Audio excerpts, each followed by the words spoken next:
Hey everybody, welcome to Dedicated's vlog. I'm Matt Elhadad, president of Dedicated. And I'm Jonathon Nelson, General Counsel. We're here today to talk about the Global Leadership Summit. Dedicated invested in its leaders last week to attend virtually the Global Leadership Summit, and we got a lot of takeaways from that. We don't have enough time to talk about all the speakers. That would take forever, and you would probably get bored. But we're going to cover some of the highlights for us, and at the end we'll kind of summarize some of that, and hopefully you get something from this. I'd like to start, Jonathan, with Craig Rochelle. He was the first speaker, and he had a lot of key points that were interesting to me, but I'd like to hear what your takeaways from Craig were. Yeah, so I really liked hearing Craig talk about kind of his overarching theme, which was the leadership paradox, and how there are different elements to the paradox that come into play. Among those being, like, great leaders need to be confident and humble, driven and healthy, focused but flexible, and some more themes like that. What really resonated with me was the focused and flexible part, because you find yourself with kind of a mountain of projects and going through those and determining, like, priority for yourself, priority for the company on a day-to-day basis is sometimes challenging when you're in a leadership position. And so working through those through the lens that Craig had thrown out there has been very helpful for me, and it's something that I definitely plan to use and push back on when things land on my desk in the future. Like, hey, what is the priority here? Like, is this something that needs to get done today, mission critical, or is it something that would be great but it's not essential? Yeah, I really like that as well. He talked about greatness being found in the extremes, and those extremes maybe being counterintuitive to each other, but when you have very strong competencies in those extremes, they can actually be force multipliers and complementary. And those are my own words, but he talked about, if you're doing too much or doing too many things, about reprioritization. He talked about, if you're too controlling, that you maybe either be too proud or have an issue with delegating. And it actually reminded me of something I saw about Steve Jobs, which was, he was talking about focus, and his evaluation of focus was how many things did you want to do that you said no to? And so that was kind of my takeaway out of that, is what do we need to say no to in our day-to-day to allow us to focus on the things that are really important to make a difference.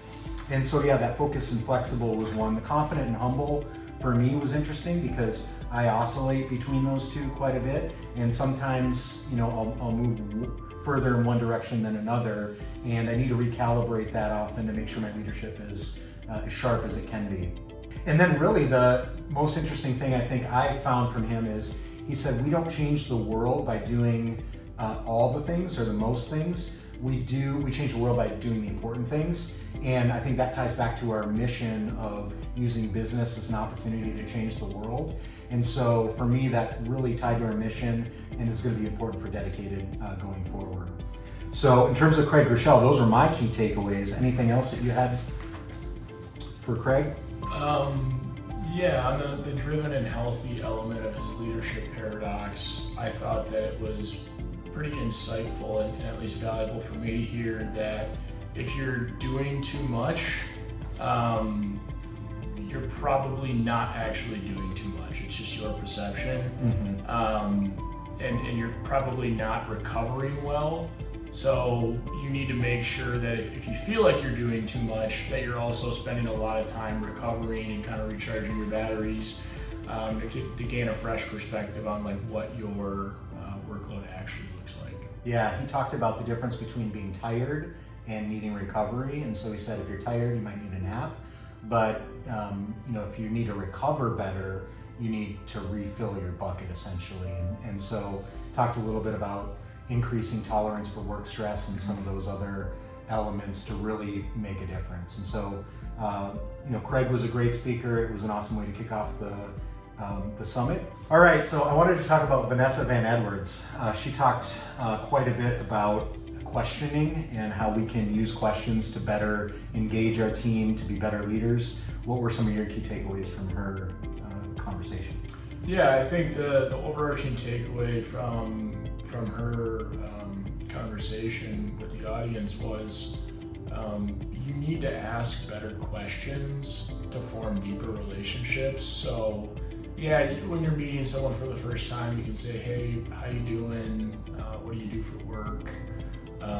But you're only going to scratch the surface there, and that sometimes that's really all that you're going to feel comfortable doing because you're meeting someone for the first time. But if you're connecting with like an old friend or someone that's like a work connection, and you've known them or you've met them before even, you should really be asking better questions to form a better relationship. So the way she framed it was kind of 3 areas of relationship building.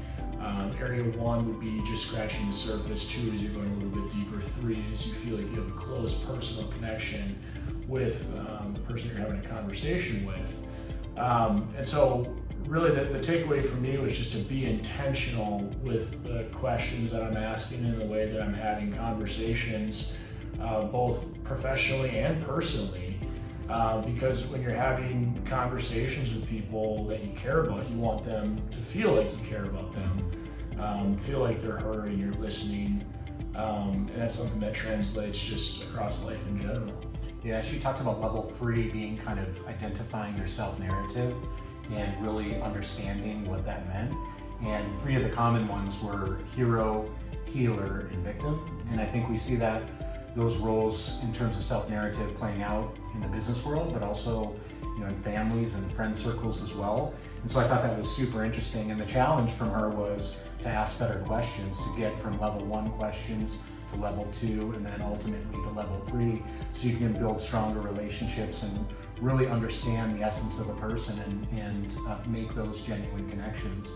And through that, you know, shine the light on some of the things that maybe had darkness on them before, you know, to bring them out and make them less taboo, or at least part of the conversation. And so I really liked her conversation. The other element I took away is the concept of, are you lucky?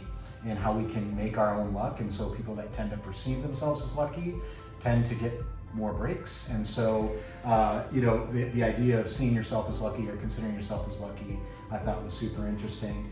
And then she challenged us to write down some folks that we have an opportunity to get to level 3 conversations with. So I've taken that, I've documented that, and actively working on trying to build some more improved relationships with those folks as well. All right, the next guy I want to talk about is Bob Iger. He used to run Disney. I actually worked with Disney quite a bit when he was in charge, not directly with him by any means, but I really respect what he did at Disney, and I thought his interview was interesting. What were some of your key takeaways? I think my biggest takeaway, the biggest thing that sticks out to me was how he talked about the merger between Disney and Pixar, and kind of how all that went down and like the final minutes before the press release. And it stuck with me and resonated with me because he had to kind of think on his feet and makes quick snap decisions. And that's a lot of what my past life was like as a litigator. Like you're in the courtroom at trial and all of a sudden a witness throws you a curveball and it's something that wasn't sussed out in discovery or deposition, and you're like, all right, I gotta kind of think through this. What do I do? How do I respond? And then just go with your gut and lean into it and feel confident with what you've done. And obviously it worked out for Bob, and I guess worked out for me because I haven't been disbarred yet. So, knock on wood. All right. You know, he talked a lot about bridge building, and you know, that isn't particularly novel, but he talked about it in terms of the relationships that he built and the trust that he built over time. And what I thought was most interesting about that is he talked about how contempt is entering our relationships a lot more quickly these days, whether it's influences from external sources, social media, those types of things. And he talked about how it's dangerous, and we're quick to infuse that in our relationships. I thought that was you know, really interesting perspective on our times. He talked a lot about optimism and how leaders, the importance of leaders being optimistic. And then one of the things that, I'm a movie nerd, and so this kind of hit me in that regard. He talked about it's incredibly important to infuse a sense of hope in people. Lack of hope is as bad as it gets, and that's his quote. And it immediately made me think of Shawshank Redemption and conversation between Andy Dufresne and Red about hope and how dangerous that would be in that context of prison. And so anytime I get a chance to reference Shawshank Redemption, it's a good day. But I thought he was great, and certainly interested in hearing more from Bob Iger and his years beyond Disney. Yeah, absolutely. I felt like his relationship building was kind of next level, the way that he approached all of these major acquisitions as just like one-on-one meetings, off the cuff. Hey, I want to go out and talk to George Lucas, see if he's interested in selling us Star Wars. Right.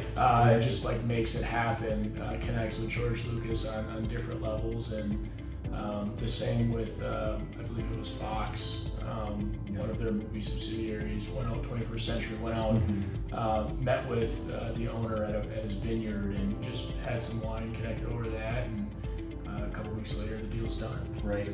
So I think dynamic leadership is important, especially when you're in a position like Bob Iger, and being able to see the value in creating relationships and going out of your way to be intentional with forming those relationships. Yeah, and he talked about analysis and a lot of those acquisitions, and all the analysis in the world ultimately comes down to one person or a small group of people, and whether or not they're going to accept that analysis, reject that analysis, or simply apply it. And so I found a lot of what he said to be good takeaways for us here at Dedicated, and hopefully you did too.